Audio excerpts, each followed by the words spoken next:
Hello guys, आज के session में हम कक्षा 9 की गणित के अध्याय 2 बहुपद यानी कि पॉलिनोमियल्स के बारे में पढ़ने वाले हैं। तो चलिए स्टार्ट करते हैं आज के इस सेशन को।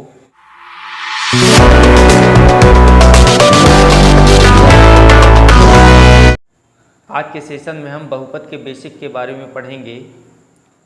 तो सबसे पहला पॉइंट दिया हुआ है कि एक बहुपद जिसमें एक पद हो एक पदी बहुपद कहलाता है। तो आप यहाँ देख सकते हैं कि एक पॉलिनोमियल्स यहाँ दिया हुआ है 2x, ये एक पद का है, मतलब एक टर्म है, इस कारण से यह एक पदी बहुपद हो जाएगा। इसी प्रकार से कांस्टेंट 2 दिया है, ये भी एक पदी बहुपद है।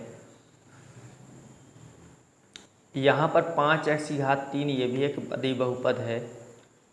ऋण 5x², यह भी एक पदी बहुपद है।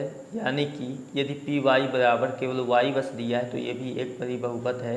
इसे हम इंग्लिश में मोनोमियल्स बोलते हैं, अर्थात जिस बहुपद में केवल एक पद होता है उसे एक पदी बहुपद कहा जाता है। तो इस प्रकार से आप देख सकते हैं कि यहाँ पर एक पद के सभी बहुपद दिए हुए हैं, इस कारण से एक पदी बहुपद कहलाएंगे। इसके बाद दूसरा पॉइंट इसका दिया हुआ है, एक बहुपद जिसमें दो पद हों द्विपदी बहुपद कहलाते हैं, यानी कि उसे बाइनोमियल्स कहते हैं।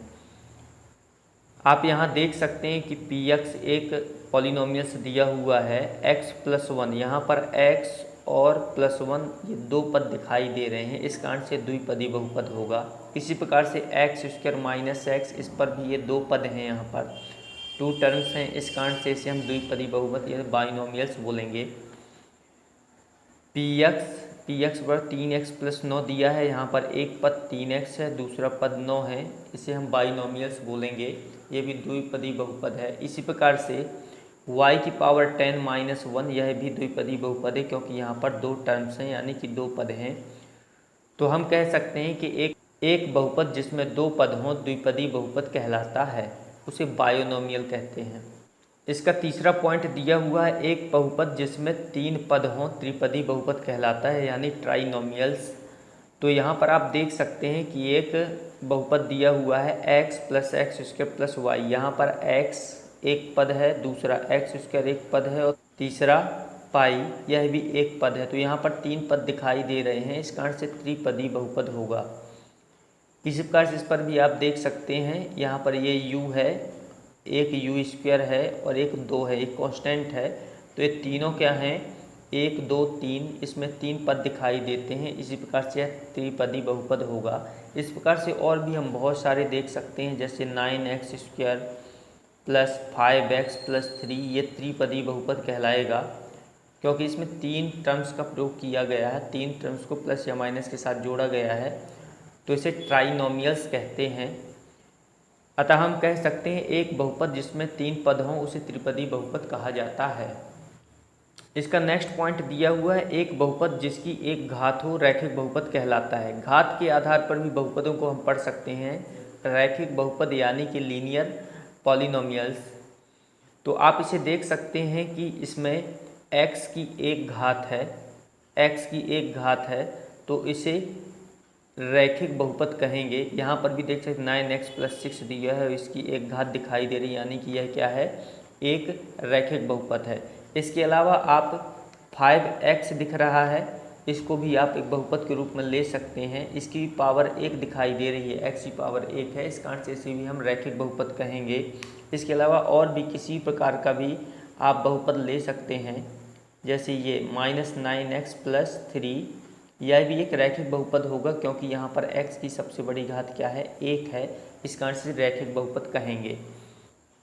एक बहुपद जिसकी घात 2 हो उसे द्विघाती बहुपद कहते हैं। तो आप इसे देख सकते हैं कि px बराबर ax² + bx + c, यहाँ पर x की सबसे बड़ी पावर 2 है, मतलब अधिकतम घात 2 है, इस कारण से यह द्विघाती बहुपद होगा, यानी कि क्वाड्रेटिक पॉलिनोमियल्स। तो इस पर आप देख सकते 2x² + 7x + 6, यह भी द्विघाती बहुपद है। इसी प्रकार से और भी आप बहुपद देख सकते हैं, जैसे 9x², मात्र ये बहुपद भी द्विघाती बहुपद है, क्योंकि इसकी घात 2 है। इसी प्रकार से और भी बहुत सारे हम बहुपद देख सकते हैं, जैसे t² - 15, तो यहाँ पर t² मतलब इसकी घात 2 है, इस कारण से यह भी एक द्विघाती बहुपद होगा। तो जिसकी घात 2 होती है उसे द्विघाती बहुपद कहते हैं। इसका नेक्स्ट एक पॉइंट दिया हुआ है, जिस बहुपद की घात 3 हो उसे त्रिघाती बहुपद कहते हैं, यानी कि क्यूबिक पॉलिनोमियल्स बोलते हैं। पॉलिनोमियल्स में आप देख सकते हैं ए एक्स की घात 3 plus b x square plus c x plus d, यह इसका मूल रूप है। तो इसे आप देख सकते हैं, इसकी सबसे बड़ी घात 3 है, इसे हम त्रिघाती बहुपद कहते हैं। इसी प्रकार से आप देख सकते हैं एक पॉलिनोमियल्स ये दिया हुआ है कि 9x की घात 3 minus 2x square plus 7x plus 9, इसकी सबसे बड़ी घात 3 है, यह त्रिघाती बहुपद होगा। इसी प्रकार से और भी आप संख्याएं ले सकते हैं, जैसे 7x की पावर 3 एक बहुपद ले सकते हैं, जैसे 7x की पावर 3, तो यह भी एक बहुपद है जिसकी घात 3 है, यह त्रिघाती बहुपद होगा। अर्थात जिस बहुपद की घात 3 होती है उसे त्रिघाती बहुपद कहते हैं, यानी कि क्यूबिक पॉलिनोमियल्स। तो आई होप यह आज समझ में आ गया होगा कि त्रिघाती बहुपद क्या कहलाता है। तो आगे दिया हुआ है अचर बहुपद या शून्य बहुपद। अचर बहुपद या शून्य बहुपद किसे कहते हैं? कांस्टेंट पॉलिनोमियल्स, यानी कि जहाँ पर आप कांस्टेंट दिखाई दे, यानी कि अचर दिखाई दे, आपको केवल अचर दिखाई दे, वह भी एक पॉलिनोमियल्स होता है। जैसे हम इसे पॉलिनोमियल्स का नाम दे सकते हैं, P x equal 2, P x equal 9, P x equal 13 and P x equal 7, P x equal 8। ये सभी एक अचर बहुपद हैं। किस प्रकार से आप कैसे चेक कर सकते हैं कि अचर बहुपद हैं?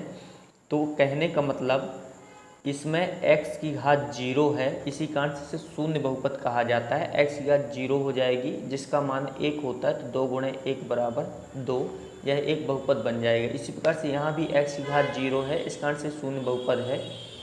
इसके गुणांक में x की घात 0 रखेंगे, जिसका मान 1 हो जाता है, यानी कि 13 हो जाएगा, यह भी एक शून्य बहुपद है। तो इसी प्रकार से इस तरह के जो बहुपद आपको दिखाई दें वो बहुपद आपके शून्य बहुपद कहलाएंगे। ये सभी शून्य बहुपद हैं क्योंकि यहाँ x की घात 0 है। इसे हम अचर बहुपद या शून्य बहुपद या फिर कांस्टेंट पॉलिनोमियल्स कहते हैं। चलिए तो आगे देखते हैं गुणांक या कॉफिशिएंट क्या कहलाता है। तो गुणांक और कॉफिशिएंट किसी बहुपद यानी कि जैसे मैं एक उदाहरण लूँ, जैसे x³ का कॉफिशिएंट 7 हो गया, x² का कॉफिशिएंट -9 हो गया, और 5 एक अचर पद कहलाता है यहाँ पर, यानी कि कांस्टेंट कहलाता है। अचर पद जिसके साथ अल्फ़ाबेट का कोई भी लेटर्स का यूज नहीं होता है, उसे हम अचर कहते हैं। इसी प्रकार से आप यहाँ भी देख सकते हैं कि मान लीजिए कहीं पर -x² लिखा है और बोल रहा है कि x² का गुणांक क्या है या कॉफिशिएंट क्या है, तो हम बता सकते हैं कि इसका गुणांक माइनस लगा हुआ है और 1 छिपा रहता है, तो -1 इसका गुणांक हो जाएगा। इसे आप इस तरह से भी लिख करके देख सकते हैं। तो x² का गुणांक -1। तो आई होप आपको कॉफिशिएंट यानी कि गुणांक समझ में आ गया होगा कि हम गुणांक या कॉफिशिएंट किस प्रकार से फाइंड कर सकते हैं किसी भी पॉलिनोमियल्स में। प्रश्नावली 2.1 का उदाहरण नंबर 1 दिया हुआ है, नीचे दिए गए बहुपद की घात ज्ञात कीजिए। तो आप एक बहुपद दिया हुआ है x की घात 5 माइनस x की घात 4 धन 3। तो यहाँ पर बहुपद की घात कितनी है इसे ज्ञात करने के लिए इस बहुपद में देखेंगे सबसे बड़ी घात कौन सी है। सबसे बड़ी घात x की 5 है, तो इस बहुपद की घात 5 होगी। अगला एक और बहुपद दिया हुआ 2 माइनस वाई स्क्वायर ऋण वाई की घात 3 धन 2 वाई की घात 8। आप देख सकते हैं इस बहुपद में यहाँ 2 घात दी हुई है, यहाँ 3 दी हुई है, वाई की सबसे बड़ी घात 8 दी हुई है। तो आप कह सकते हैं कि इसकी बड़ी घात मतलब सबसे इस बहुपद की घात